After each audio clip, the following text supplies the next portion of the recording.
So we just ended talking about Kelly's cube and how we're going to make attributions.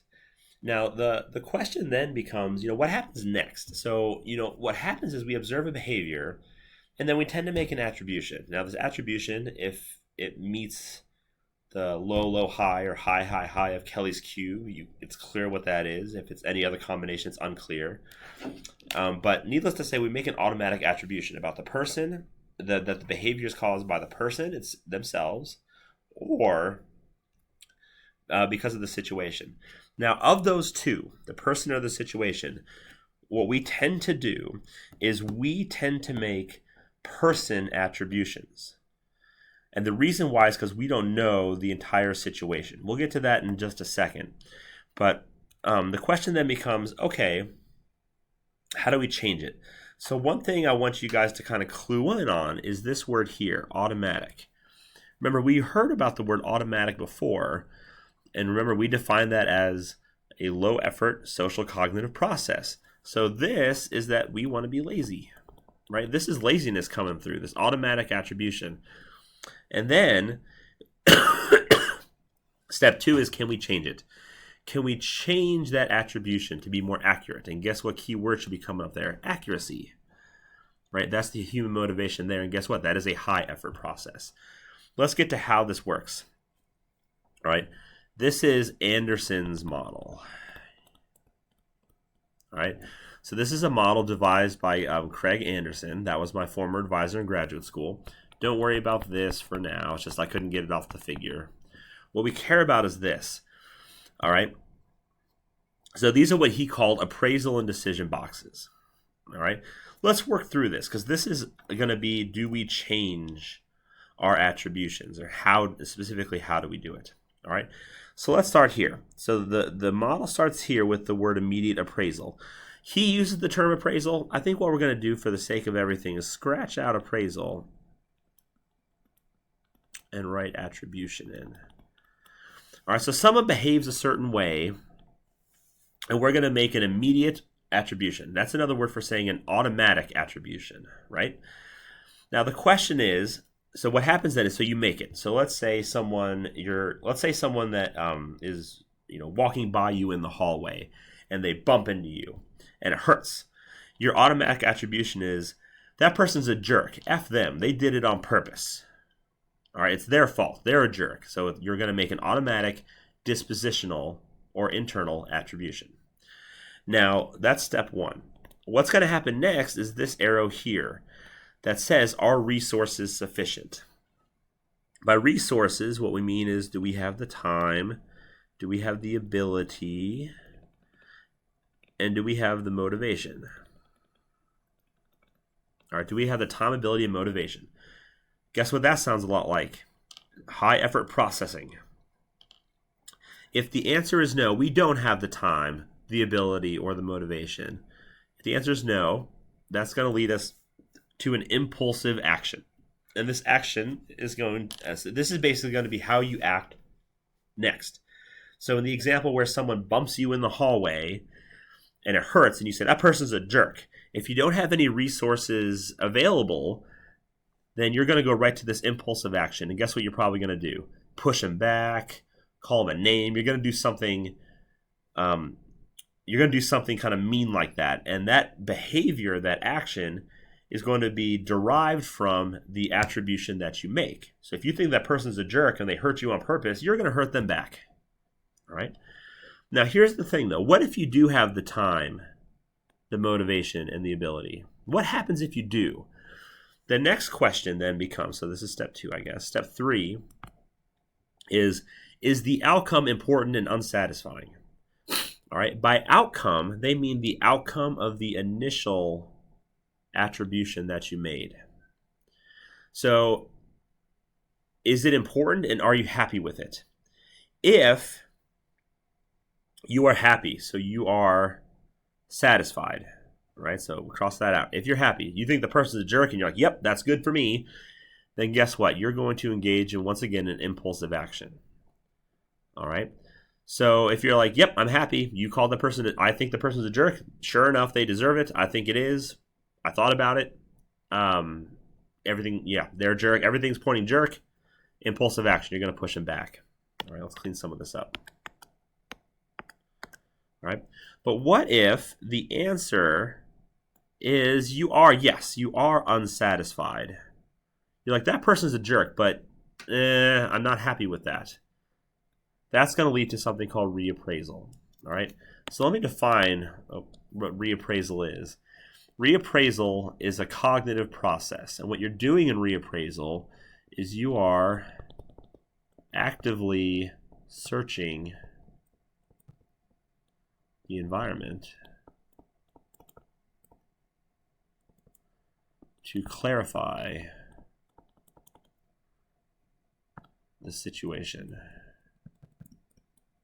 Oh, all right. So to clarify that, the situation. So let's get rid of this guy. There. All right. So you're actively searching the environment to clarify the situation. So let's say someone bumps you in the hallway. You say, that person's a jerk. You have time, the ability, the motivation, and you're not happy with the fact that you think this person's a jerk. What you do is you look around to think of, is there any other reason why the person bumped into you? And you look around and you're just like, oh man, sure enough, the hallways are really crowded. So it's not the person's fault. They were just, in the midst of all this busyness in the hallway and they bumped into you. It must be an accident. It's not their fault. They're not a jerk. It's the hallway. And that's what reappraisal is. Now, this thing here is set up like this because what Anderson wanted to convey is that you can engage in multiple reappraisals. So, for example, it's kind of like a checklist. So, if someone bumps into you in the hallway, checklist one, is there anyone else in the hallway that, was it just really packed in the hallway? Was it really busy? Nope. What's next?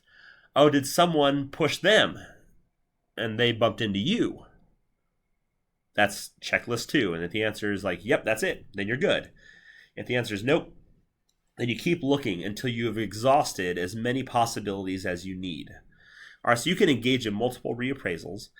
And what's going to happen then is the second you engage in reappraisal, you do something called a thoughtful action. Now, I want to make clear, the word thoughtful here does not mean nice. The word thoughtful means that you have put thought into it. All right, so let's say you think someone bumped into you, it hurts. You say, that person's a jerk. You have the resources. You're not happy with that. You reappraise.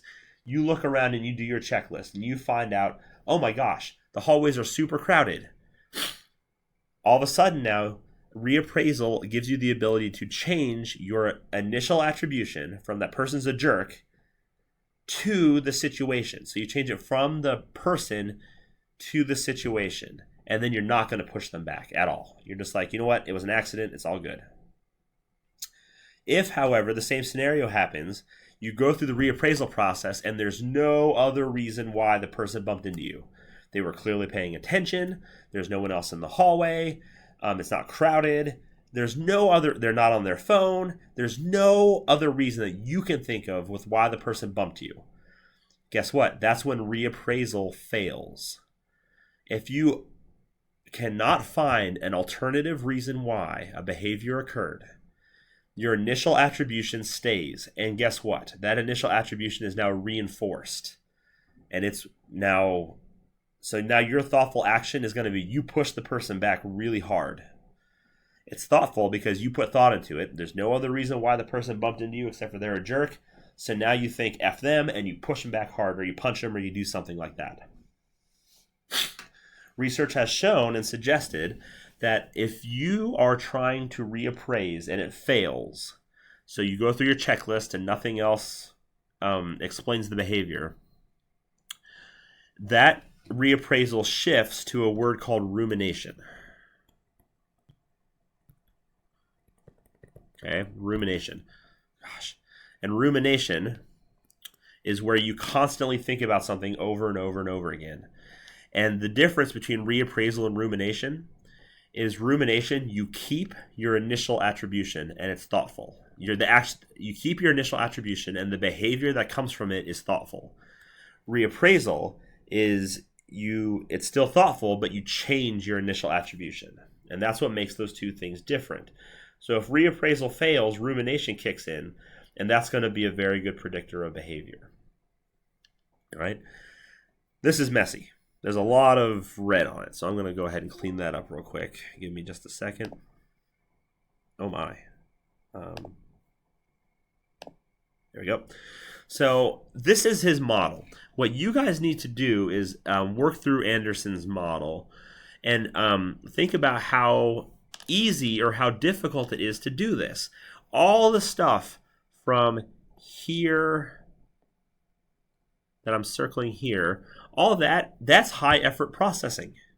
You need resources, right? You need that ability.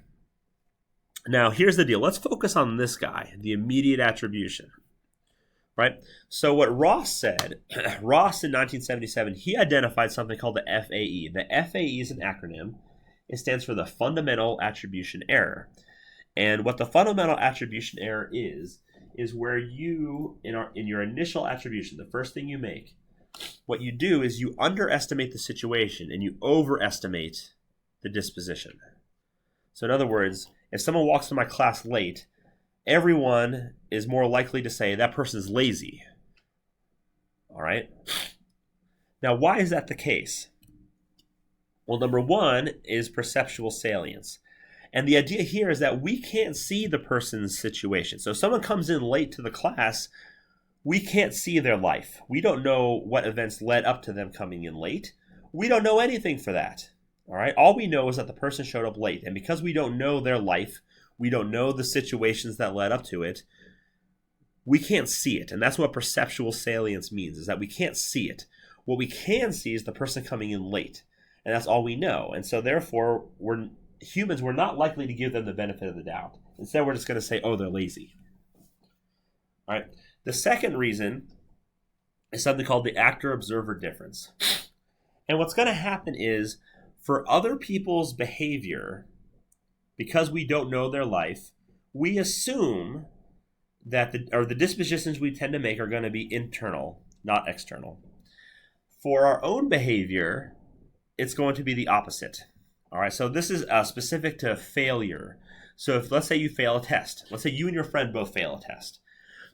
You're going to say, your friend failed. Oh, that's because they're lazy. They didn't study. They're unmotivated. So they're making an internal attribution.